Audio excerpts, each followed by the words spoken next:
10 মিনিটের বক্তব্যের মধ্যে 9 মিনিটের শিবির নিয়ে সমালোচনা করে, 5 মিনিটের বক্তব্য নিয়ে 4 মিনিটের শিবিরের সমালোচনা করে। আমি রিসেন্টলি একজনের বক্তব্য দেখছিলাম যে এক বক্তব্যে উনি 5 মিনিটের বক্তব্যে অলমোস্ট 33 থেকে 34 বার শিবিরের নাম উচ্চারণ করছে। তো এরকম অ্যাপ্রোচ থাকলে এটা আমরা মাঝে মাঝে হতাশ হয়ে যে আবারও কি ছাত্রলীগের অ্যাপ্রোচ ফিরে আসতেছে কিনা।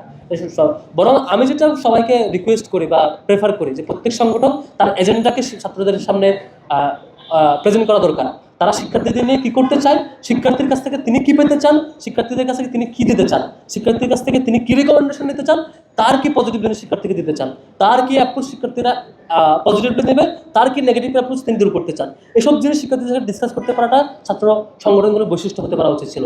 অথচ একটা সেমিনারে, একটা ডিসকাশনে একটা দলের 10 জন আলোচক থাকলে 10 জনের শিবির নিয়ে ডিসকাস করে, আবার দেখা যায় যে 10 জনের আলোচক মানে তার আলোচনার অধিকাংশ মিনিটেই শিবির নিয়ে সময় ব্যয় করে। এটা মনে হয় এক প্রকার রাজনৈতিক এজেন্ডা শূন্যতার বহিঃপ্রকাশ কিংবা কর্মকাণ্ডের শূন্যতার বহিঃপ্রকাশ, আরেকটু নভাবে বললে দেউলিয়াত্বের বহিঃপ্রকাশ করে যদি এরকমটা কন্টিনিউ হয়। আমরা এখান থেকে যে কাউকে ফিরে আসার আহ্বান নিশ্চয়ই জানাবো। আর সংঘাত নিশ্চয়ই হবে না বলে আমি বিশ্বাস করতে চাই। যেহেতু 5 তারিখের 5ই আগস্ট কিংবা 17ই জুলাই শিক্ষার্থীদের যে প্রতিহত করা, ছাত্রলীগকে প্রতিহত করা রাতব্যাপী, এই দুইটা ঘটনা আমাদেরকে শিক্ষা দেয় যে রাজনৈতিক দল কিংবা ছাত্র সংগঠন বাজে প্র্যাকটিস ক্যাম্পাসে করতে চাইলে শিক্ষার্থীরা এটা প্রতিহত করবে। সুতরাং কেউ এটা সাহস করবে না বলে আমি বিশ্বাস করি এবং গণতান্ত্রিক প্র্যাকটিসের মধ্য দিয়ে থাকবে বলে আমি বিশ্বাস করতে চাই এবং সামনেও এটা দেখতে চাই। থ্যাংক ইউ সবাইকে।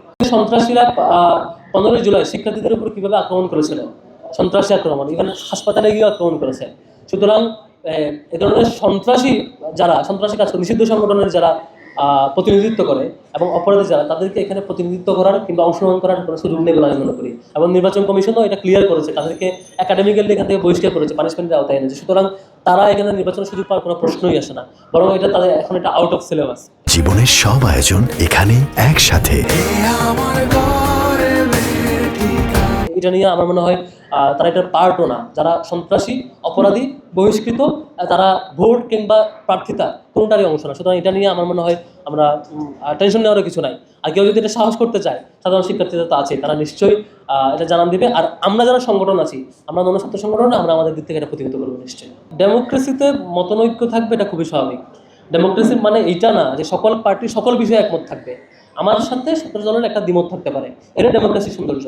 আর জায়গা হলো রাষ্ট্রের স্বার্থের যে ইস্যু, কমন যে ইস্যু, সেখানে সকল সংগঠন একমত থাকবে। এটা হচ্ছে আমরা চাই। তো এখন পর্যন্ত আমরা পেয়েছি প্রায় কমন ইস্যুগুলোতে সকল সংগঠন একমত হয়েছে। তো বাকি যেটা দ্বিমত, এটা আমি পজিটিভলি দেখছি। ক্যাম্পাসে সকল হলগুলোতে আলহামদুলিল্লাহ আমরা যতটুকু দেখেছি সহ অবস্থানেই আছে। যেখানে ছাত্র শিবিরের একজন জনশক্তি যেমন হলে ঠিকঠাক তার অ্যাক্টিভিজম, তার অবস্থান জানাচ্ছে, কথা বলছে সবার সাথে, তার আলাপ শেয়ার করছে সবার সাথে। ছাত্র দলের একজন প্রতিনিধি হলে ঠিকভাবে থাকছে, বা বাম সংগঠনেরও সেম প্রতিনিধি থাকছে। প্রত্যেক সংগঠনে এবং একজন যে রাজনীতি করতে চায় না, সাধারণ শিক্ষার্থী, সেও তার মতামতটার স্বাধীনভাবে মত প্রকাশ করছে।